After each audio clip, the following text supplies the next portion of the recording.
What's up, y'all, and welcome back to Deciphering Love from Chaos. With all of that being said, I realized that in the African American community, and I can only speak on the African American community because that's the community that I am a part of, that we are all so used to the chaos and what we kind of like associate with being like love and fireworks is chaos, right? Things are calm and peaceful and still.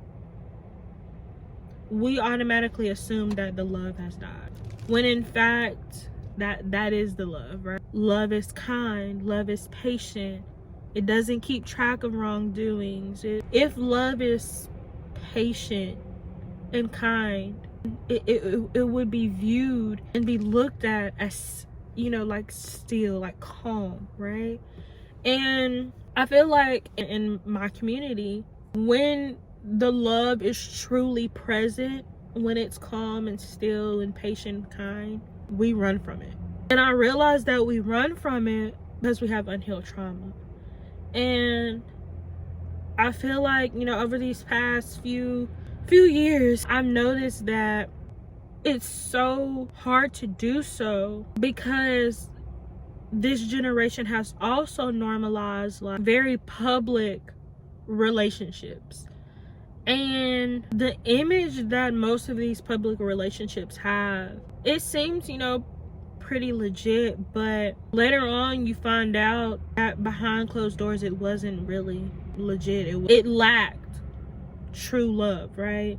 I think that because this generation has kind of like normalized all of like these public relationships, we've kind of detached from what love truly is. Like nowadays, like love has to be a room filled with balloons, rose petals, and flowers on Valentine's Day. Being able to buy your significant other all of these expensive gifts, going out on vacations without a true commitment.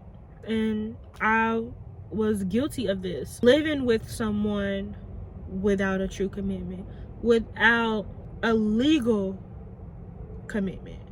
A lot of people nowadays, this generation has normalized and is so detached from what love truly is, that the false representation of love that the world is portraying and that the world is pushing is living with someone, having a full-fledged family with someone, and not being married. I know you can say, oh, I don't want to be married. Like, there are people on this earth who God has called them to not be married. Like they just won't be married, right? So I definitely understand that. However, how can you say you have no desire to be legally married, to be on paper is what y'all call it, to have paperwork, when you are doing everything else?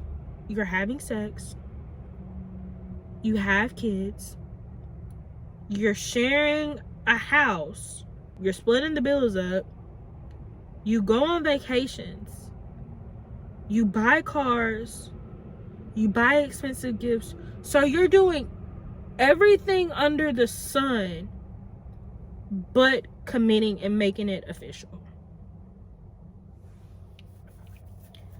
Because this is the rawest podcast, I'm going to be honest and I'm going to say this. It has always been my heart's desire to be married. I've known since a kid that I am going to be married. Like that has been my desire since a kid. However, before I started walking with Christ, everything that I just named, I was willing to do because I lacked boundaries, had some insecurities. I was a people pleaser, had no true foundation of what love was. I was willing to do all of the things that I just named before marriage. I was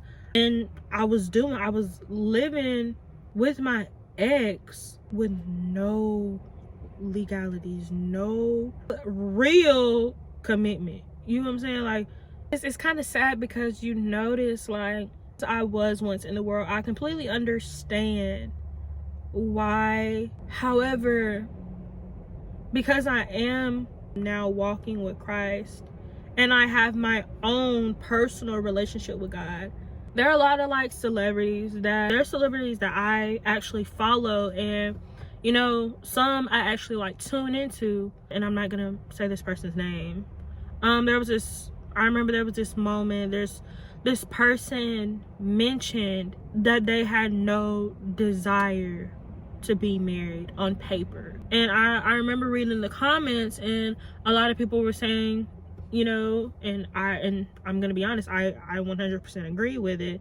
A lot of the comments were saying that they were doing everything else under the sun, but marriage, like a certificate, was a no. I 100% get where they, you know, where they were going with that, because I mean, if you're willing to buy a house with someone, why not? Why wouldn't you take that extra step? And or if you're willing to live with someone, why not take that extra step and get married? Like, what is it that you have against marriages? Like I said earlier, everyone is not called to be married. So that's you know, it's a statement and opinion that I can understand. However, where you kind of lose me at is when you're doing everything else under the sun, but marriage is where you draw the line.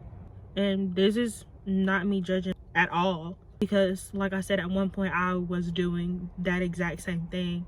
I was living with someone without being married, right? Doing everything with this person under the sun, but we weren't married, right?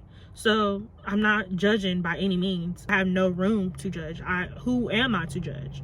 I'm not God. And so I've been walking with Christ, and I have been pursuing an actual and true relationship with God and reading his word, and he's been, you know, molding me and taking all of those gunky things that don't belong to me.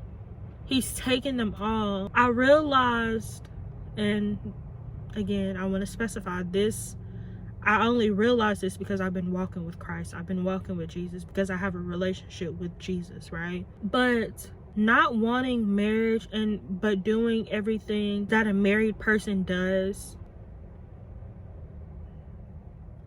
I hear the Holy Spirit telling me to say it. And before I say it, I know it's gonna offend somebody. I know it's gonna offend people. But you got to take that up with God, because I'm just a mouthpiece for God. Like, yeah, you got to take, if you have a problem with it, go to God. Come into me. I'm telling you, like, 'cause I ain't gonna do nothing but pray for you. That's all I'm gonna do. So yeah.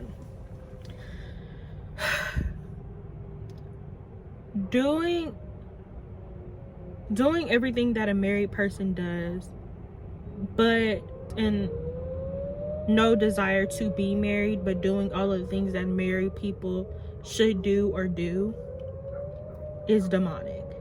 It is not of God. It's of the enemy.